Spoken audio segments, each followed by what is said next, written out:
Olá, sobrevivencialista, eu sou o Júlio Lobo e muito bem-vindo a mais um episódio aqui do Momento Crítico. Hoje nós temos a honra de conversar com Troy Fulbright, que, para aqueles que não conhecem, é um veterano da polícia norte-americana com mais de 20 anos de experiência, sendo 18 desses anos em diferentes unidades táticas. Troy hoje é um instrutor em tempo integral para uma grande corporação policial americana, sendo também o team leader do maior esquadrão multijurisdicional do estado de Oklahoma, nos Estados Unidos. Não somente isso, mas ele possui várias certificações interessantes, que eu vou até ler aqui para não me perder. Olha só, ele tem certificações como instrutor em pistolas, revólveres, fuzis, carabinas, fuzis de precisão, espingardas, instrutor certificado em artefatos de impacto, de distração, munições químicas, taser, bastão Monad Block e também é instrutor de Defensive Tactics para a polícia.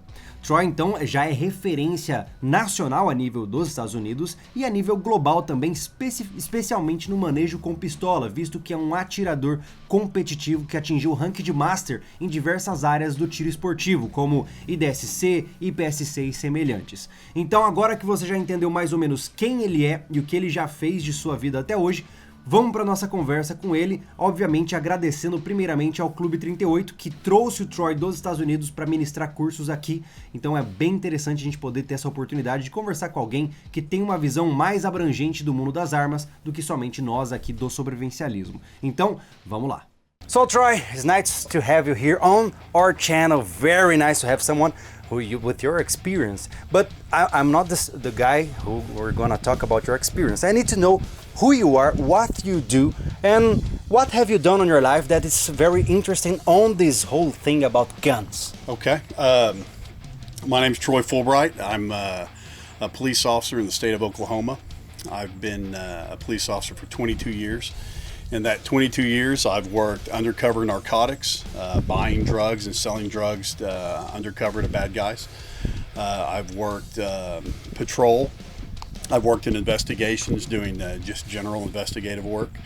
And the coolest part of that, I think, is I've also been a SWAT guy for 18, 19 years. So for quite a while, I've been involved with the SWAT team. I'm currently the SWAT team leader. I've got one of the biggest SWAT teams in Oklahoma. Bunch of great guys, well trained, well equipped, dedicated guys. We stay pretty busy. As far as Oklahoma goes, we're pretty busy. Logo.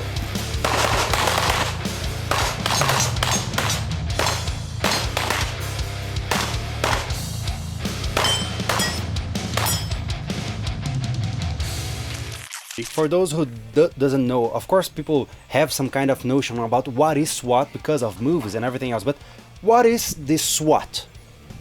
SWAT are guys that are specially selected, guys and women, that just receive a higher level of training, that are equipped and trained to deal with situations that the normal patrol officer, the normal police officer, just is not equipped or trained to deal with. So things like hostage rescue or dealing with people in mental health crisis that maybe have barricaded themselves in their house and they have firearms.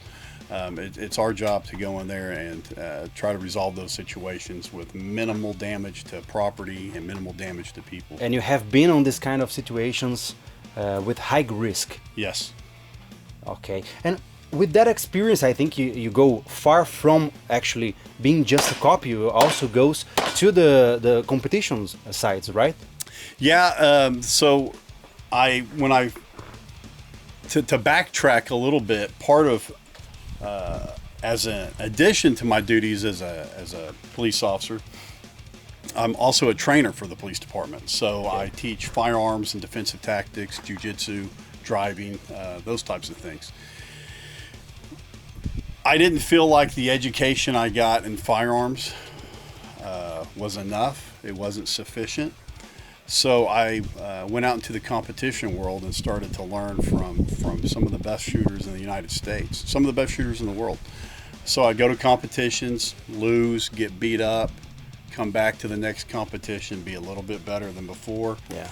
And I just had to put my ego aside and start going out and learning from all these really just normal people, just normal citizens that just enjoy shooting. So I had to go learn from those people.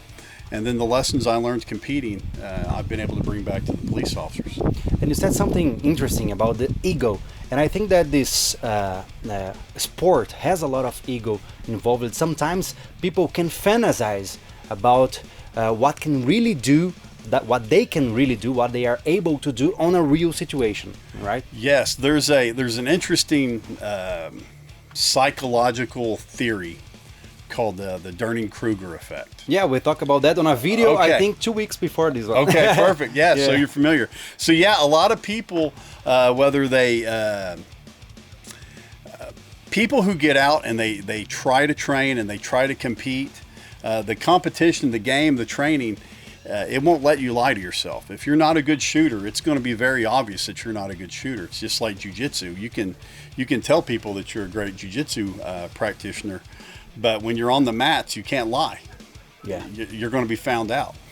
So that's the very interesting thing is the ego. When you first show up at a match, you may have a big ego and think that you're really something special, and it doesn't take long sometimes to find out that you're not that To have a special. nice slap on your face. And Yes. So to get better, you have to take that ego, and you kind of have to bury that down and open yourself up to learning. And what's the kind of practice that really has value to someone who are actively trying to defend itself?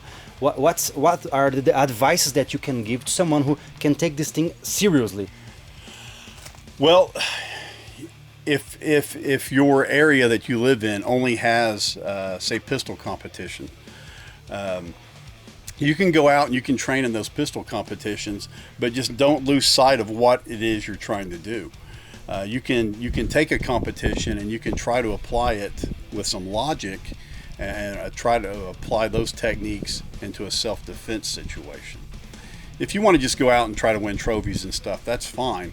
But going out and just shooting matches and just trying to win trophies and is not going to prepare you for a real world encounter, for a real fight. It's different winning matches than defending yourself. Absolutely. Do you think that there's a very distinct ways here when we talk about guns? Yeah, absolutely. I think you can take the technique that you would use to learn to win matches, take those techniques, how to hold a gun, how to press the trigger, how to align the sights, take those techniques and try to apply them to some tactics, and that's really where the winning combination is at for me. What I try to do is I try to learn through competition. I try to learn to shoot subconsciously, so that when I'm in a situation, my mind is free to employ tactics. I don't have to think about gripping the gun. I don't have to think about the sights. All of this goes all of that happens unconsciously. automatic. So my mind is open to find the bad guy, find the number of bad guys. Maybe I need to run to here to hide. Maybe I need to come over here to stop bullets.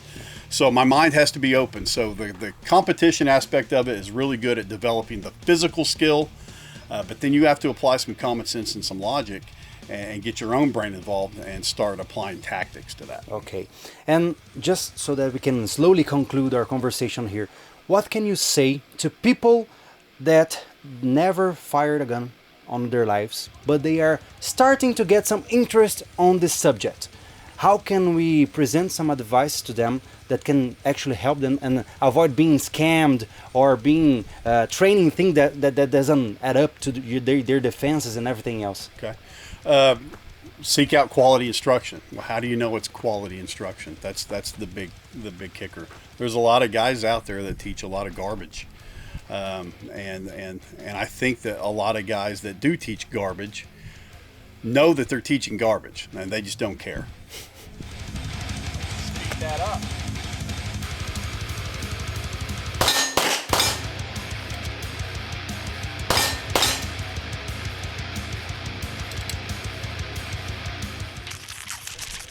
So when you need to do your research, if you're wanting to get better with a firearm for self-defense, you need to do your research. You're worth the time to find out who this instructor is, what his background is, has he been there, has he done that type of thing. Has he been a soldier overseas? Has he been a police officer for a long time? Is he a world-class pistol competitor, rifle competitor? So you need to find out who those guys are. Just because this instructor right here goes off and he takes a class from somewhere else and he brings that information back, he's just barely outside of a student himself. Yeah. So you need to make sure that he's had the time to practice those techniques, and really that he's been in a position in the world where he's been able to apply those techniques in the real world. Brazil has gaining some steam on the gun area and defense area, and we're having the rise of a lot of specialists, people that say that they've done a lot of things, but when you go to confront them with the lack of evidence, they just kick you aside, so you just don't uncover their lies, Yes, I would say if you start questioning an instructor's credentials and his background, if he gets offensive, you need to find another instructor. Okay, I'm not gonna enter on this subject right here, but anyway, and about defense, how important is for people to know defend themselves on a violent situation? I know that the answer is kind of obvious, but as we have people that watches us that are a little bit more starting to understand this thing, what can you say about that? How important is to know how to hold a gun and engage a target?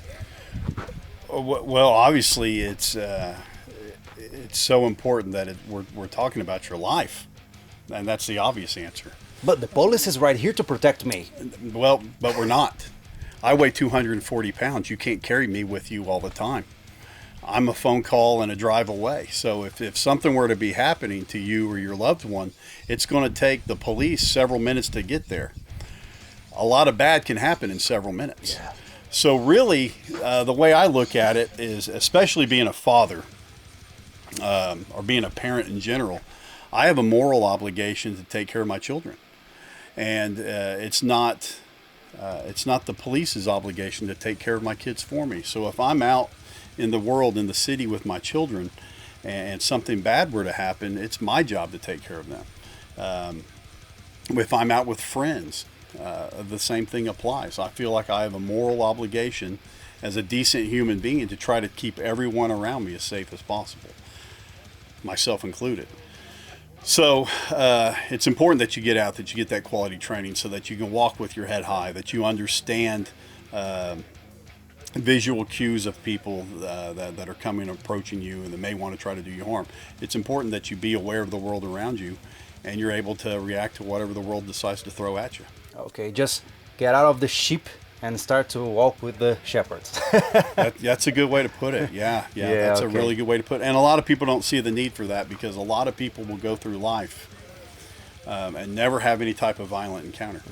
Most of them, I think. Most of them, thankfully. Yeah. But the problem is, I don't know any person that was murdered that thought they were going to be murdered. Sure. The problem about the violence that it happens without you expecting it. Exactly. Right? So go get training so that you can recognize it before it's too late.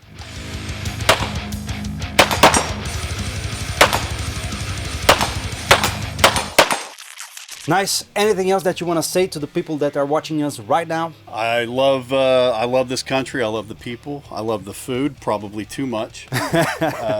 And I look forward to coming back every year and spending good times with my good friends, the people I meet on the range. That's another thing too, if I can add real quick. People that take their self-defense serious and take personal responsibility for themselves are the most humble, kind people you can meet. Some of my best friends in the world are right here in this country, and I can't even speak their language. But we have this common bond of this common goal and this understanding of each other and what each other is about. So I love it here. I can't wait to come back. I love Brazil. What more can I say? Nice. Thank you so much for your time, Appreciate Troy. it. No problem. Very cool. And, by the way, Tony, come here. Isso aqui só tá acontecendo com o Troy porque, obviamente, o Tony é quem trouxe aqui o Troy para o Clube 38. Então, mais uma vez, obrigado pela oportunidade, tá? Muito legal. Pessoal, se vocês gostaram, deixe o seu gostei, se inscreva no canal, deixe suas perguntas aqui abaixo. Nos vemos muito em breve. Eu sou o Júlio Lobo. You are... Say your name to the camera Troy Fulbright. Tony Eduardo. e esteja preparado.